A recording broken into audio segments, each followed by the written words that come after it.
King's Quest 8 Mask of Eternity. This is often considered, I would say, the black sheep of the King's Quest series. And the first game to fully not be a member of the Daventry royal family. It was also a bold attempt to bring the King's Quest franchise into a 3D world.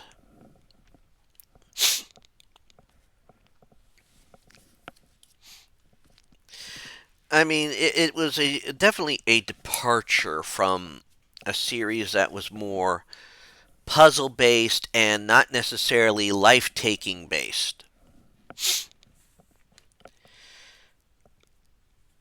However, this did require thinking. This did require trying to figure things out. So, what's it about? Well, King's Quest 8 follows Connor. I'm not sure if it's ever where it's listed, but he does have a last name, but I can't remember it off the top of my head. Connor is just a citizen of Daventry. In fact, prior to the events that start off the game, he is talking to his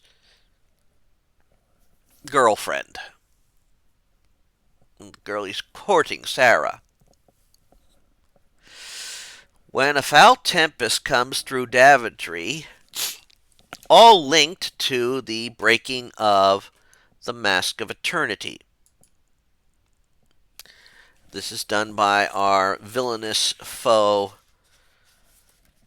Lecrito.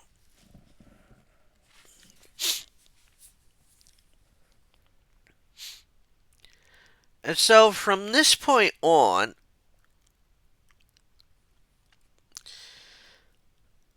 Connor must do what he can to basically save the people of Daventry. Now, one wizard had a feeling something bad was coming and took preparations, but they weren't good enough, as uh, he's only partially avoided being turned to stone.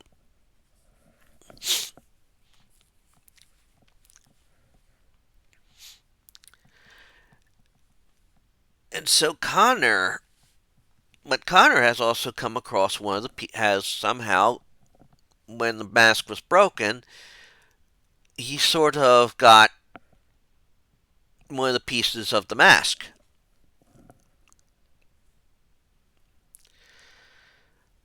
So from this point on, Connor has to literally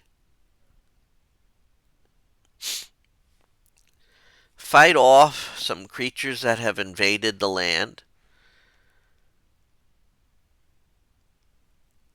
Brigands, and other types of creatures, and zombies. Comes across a beast that was a unicorn until its horn was taken. Shame on that from the hag that did that.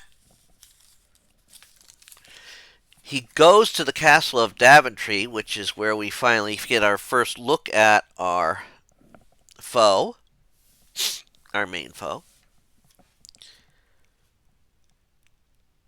We are also have to get things together so that we can, once we get our levels high enough, seek out a path, which means going to the underworld.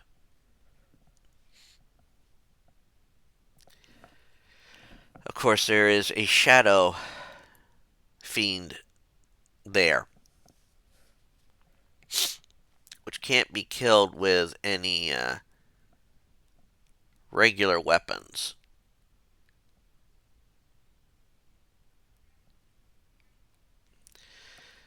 Well, in order to kill it, you have to get a special spell together.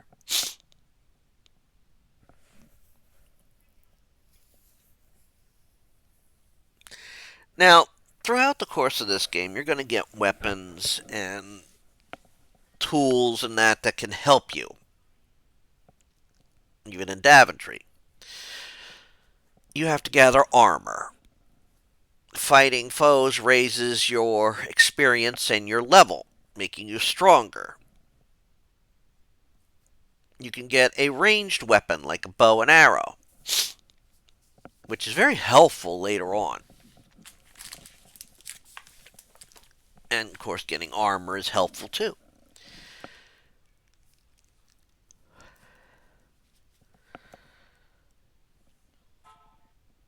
And you can also gather stuff for magical spells that will do that as well. In fact, that's a very wise thing to get.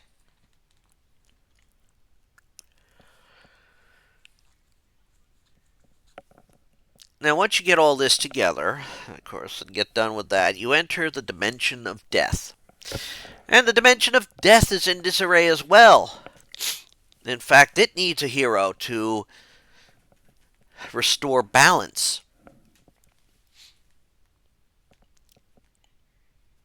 And that is what Connor must do. Basically, all the skeletons in that and the creatures there are running amok.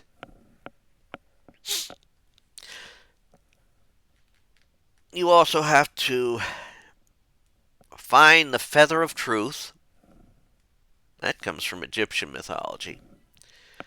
Has to weigh it against the heart of a true hero. That's what's going to heal the land. You also have to fight the skeletons and all that. Knock one off a tall tower.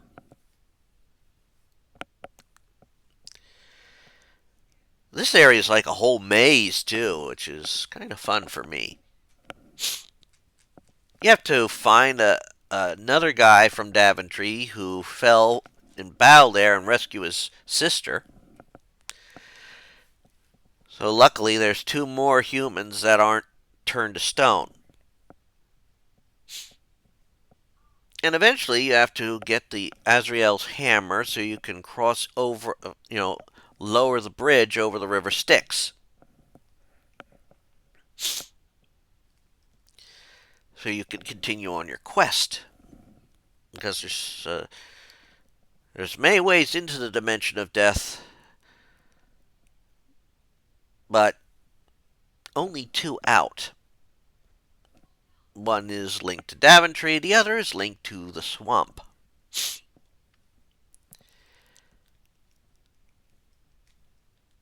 And of course, the skeletons and the spirits held captive there aren't necessarily going to help you, but definitely a good place to build up a good deal of experience.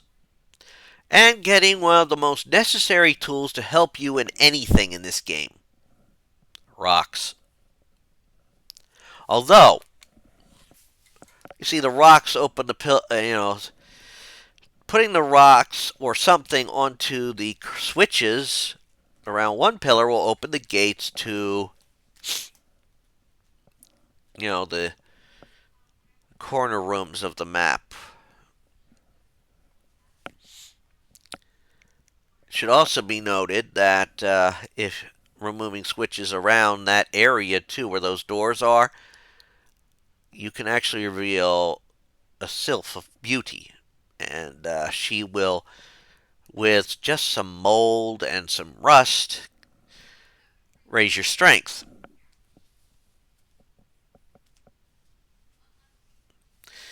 Of course, this is also an area where strategy comes into play. I mean, if a creature is stuck behind bars, they can't get out.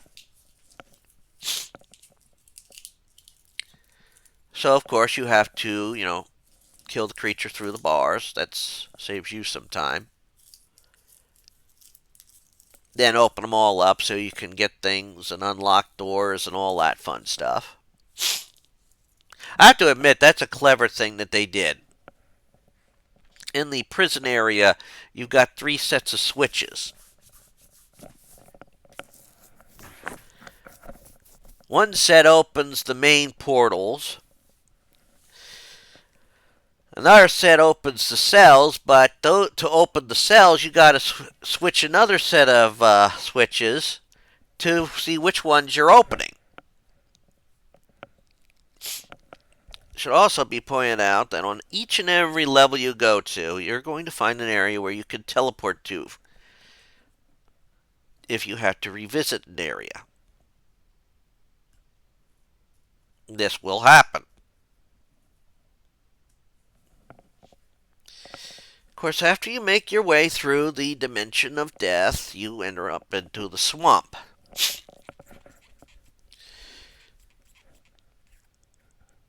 And in the swamp, the waters are poison. You have to deal with various creatures in the swamp, including some tree-like creatures that have tendrils in front of them. They cannot be hurt by projectile weapons. No, you have to actually get up to them and hack and slash them.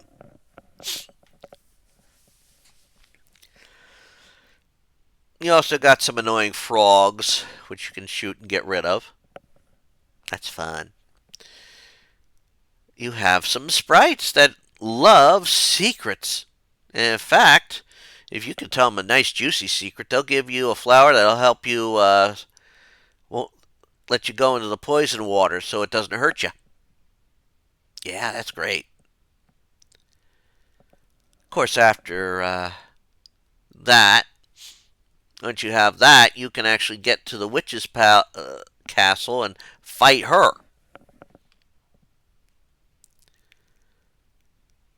And of course, once she's gotten rid of, you can get another piece of the mask, fight off another of Lucretia's goons. Every time you go after a piece of the map, a piece of the mask, you're going to start like, okay, I know he's going to show up. Where's he going to show up?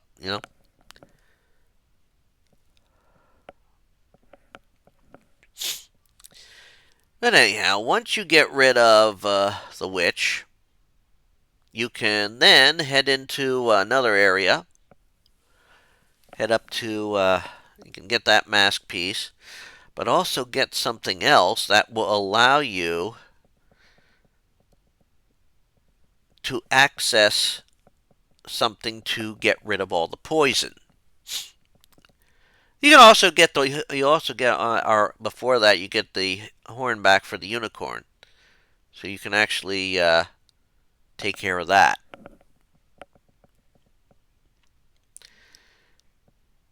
Now also, as you're playing this and fighting monsters and that, you are gathering gold. This is important, because you will have to buy stuff later in the game. You can't always find what you need. You have to purchase it. Also, you can get some experience, say, if you give alms to the poor.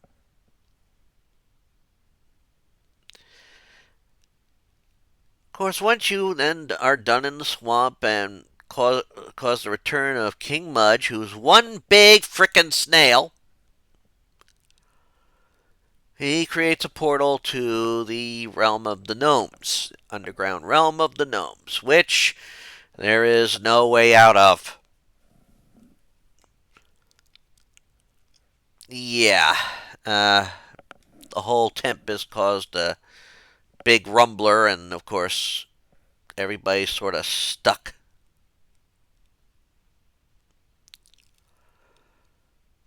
So you have to fight, you have to, but you also have to do something else to help a prophet that's down there.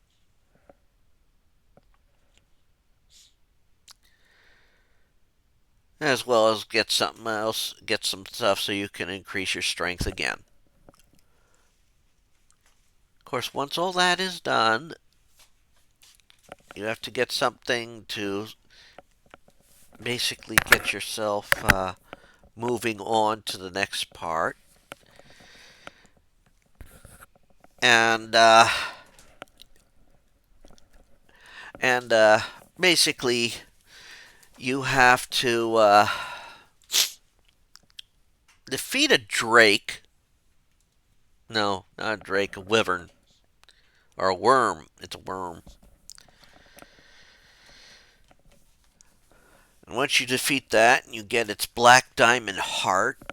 This can be used later. But you get everything you need, including a you find out what certain crystals do that you get. They give you messages or reveal certain things to you. And then you move on and find, after you get the magnet, this geomancer helps you get past and use your teleport map to move to the next round area, which is the Barrens. A very fiery place, very hot place. A lot of lava, fire demons, fire ants, big ants too. They're fire ants. Also a basilisk there.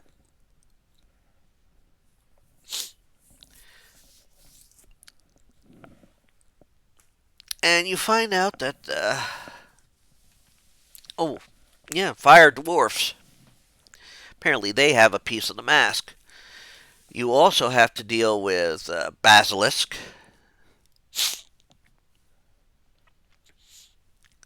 which you need that tongue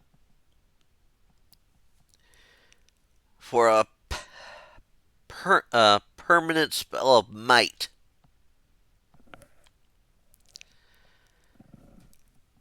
But as you get all those done and make some risky jumps, a lot of risky jumps and tricky jumps,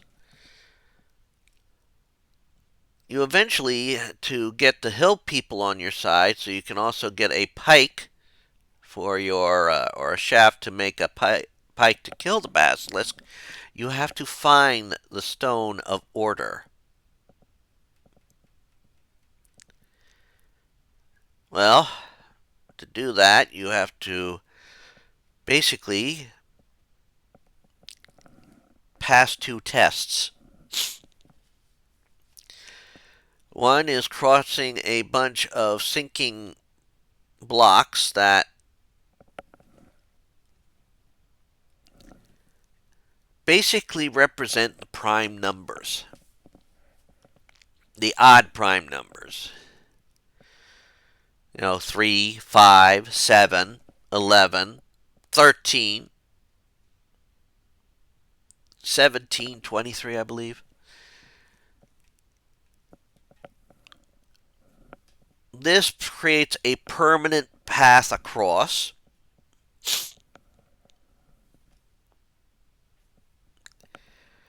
Then you must get to a area where you must strike the 7 gongs in the proper order. Proper order is Roy G. Biv, the rainbow. This gets you the Stone of Order, which will allow you to, befriend the hillmen, get a pike so the weirdling can make the pike to destroy the basilisk.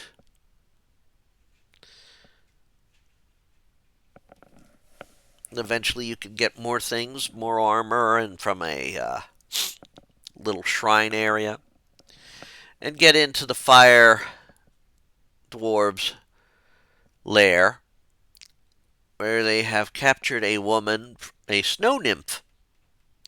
Not just any snow nymph, the queen of the snow nymphs. She had gone down there to find her scepter, but she got caught. After you rescue her, and then you find the item you need, the next mask piece and fight the goon there.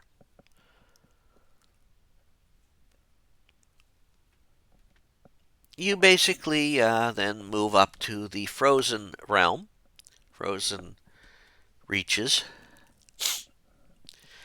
and it seems the snow nymphs and the griffins are a bit and the griffs are at odds. And the reason they're at odds is because the king of the griffs has been abducted by the frost orcs.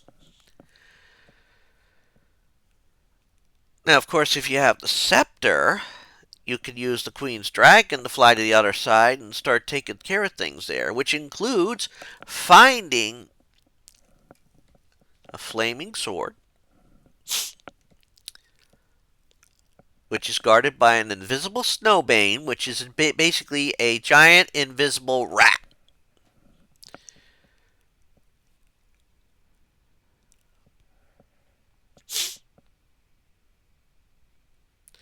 And you also have to deal with like snow beasts, snow demons, which basically are squads of yetis.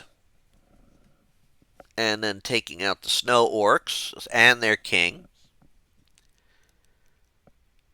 And of course, you have to figure a way to get to the last mask piece. Connor's a bit wary because there's a frozen guard there, and so, or a frozen henchman there, so he, wrecks it, gets the mask piece, and the guard on it is basically now unfreezes and reassembles, and you fight him and kick his ass. And you need to get the flaming sword. Actually, you should have it by this point, because it's the only way you can get the ledge to, open up the, get a way to open up the cell that the masterpiece is in. Once you have all that, you make your way into the next, or you then have to fight a two-headed drake. Thank goodness you have a flaming sword. Eventually get into a peaceful area.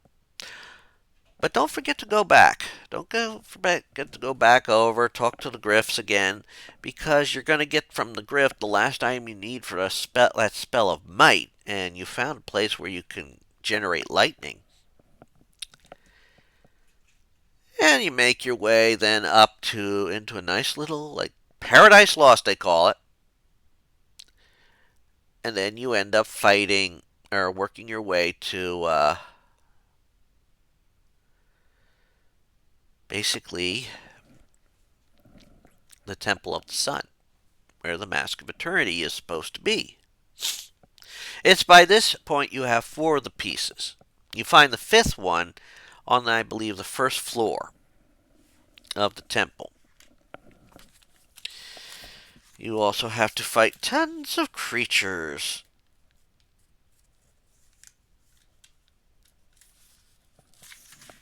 On your way up. No, I'm wrong. That's the masterpiece is on the 2nd level. But you also have to get the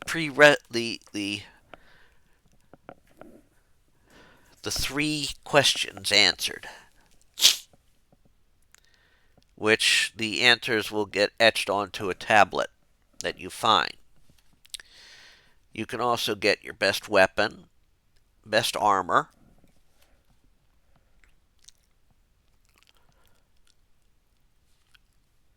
and once you get each answer, you can progress to the next level. From level 1, you can progress to level 2. Level 2, you can progress to level 3, and at level 3, you get to the Inner Sanctum, where you will finally fight Lucrito.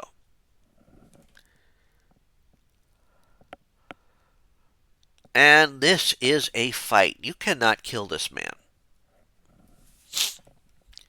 You are going to have to basically knock him into oblivion. But to do this, it must be done in a particular way.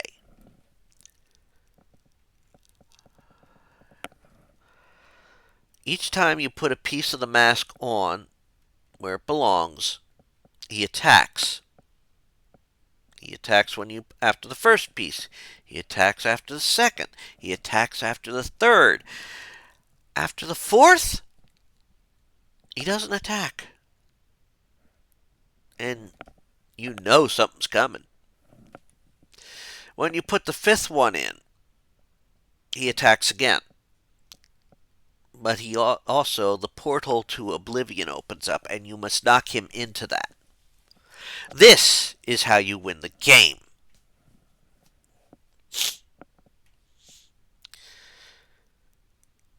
And it's a shame you can't see the full motion videos that go with this nowadays. Connor proves himself the champion eternal.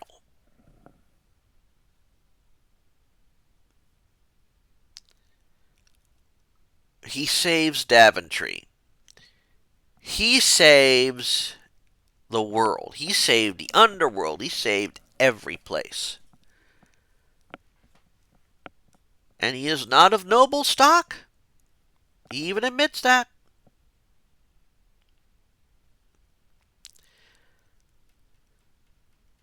Now, as I said, this game is the black sheep of the games.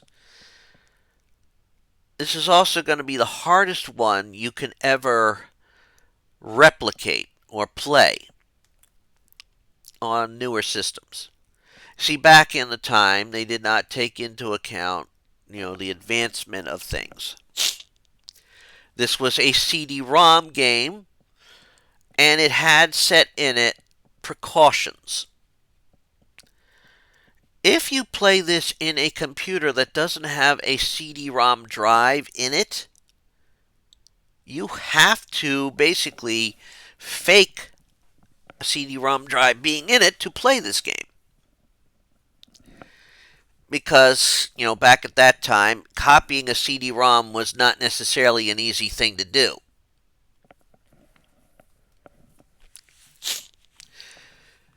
And of course, to protect against piracy, this was one of the tricks they did. But since you can't do that, obviously, you have to fake it out. As for a 3D adventure game, this is actually pretty good. I mean, you can get you have it rewards you for, the fighting. It also rewards you for thinking and doing something that, you don't have to give a gold piece to the charity box in the church in Daventry, but it benefits you. You don't have to rescue the girl, but it benefits you. There are certain things in this game that are optional. You don't have to necessarily help the unicorn, but you get something that helps explain the story.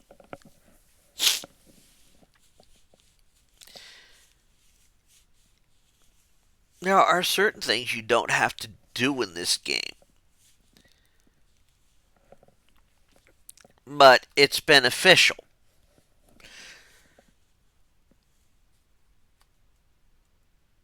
And you do need that money to get stuff. And you can also find there's potions and stuff that will help you heal. How much you heal, well, that can also depend. I mean, if you're in the early game, mushrooms are helpful healing items. But the stronger you get, the more health you have, they don't do as much. In fact, health items aren't as significant. I think you stop getting stuff like mushrooms and once you get past the underworld or the underground area of the gnomes, then it's healing crystals. And even they don't get to do much at this point. You have like spring water and then elixirs of life. Of course, once you get all that stuff together and all, you start finding the real powerful stuff as the further along you get in the game because you're going to take major damage if you're not ready for it. You also have special potions that, for a time you can actually have a potion of shield, which makes you up your armor. You actually look like sorry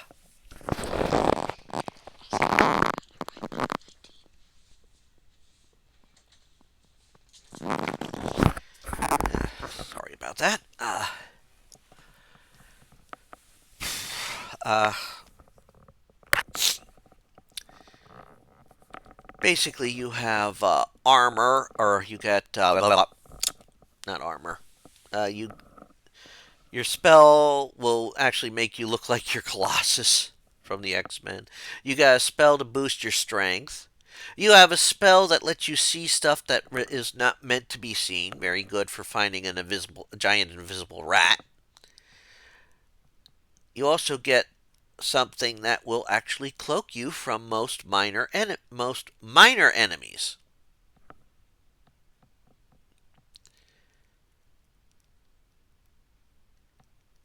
This game had a lot of potential, and it helped usher in Sierra for its 3D games. Unfortunately, uh, then Sierra eventually closed its doors. I think it's wrong to call this game the black sheep of the King's Quest series because it is a very good game, but it is a departure.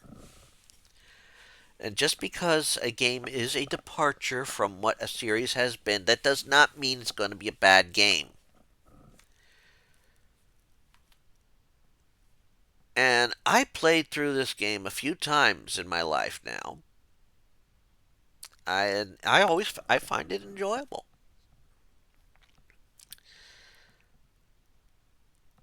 If you can get this game, which is available on GOG, and you can make it work, I recommend you play it. I recommend you enjoy it. It may be the black sheep of the series, but it is a good game. And that's all I'm going to say about King's Quest 8 Mask of Eternity. I hope you've enjoyed me talking about the game, and I hope you give it a chance yourself. And until next time, take care and have fun. Bye.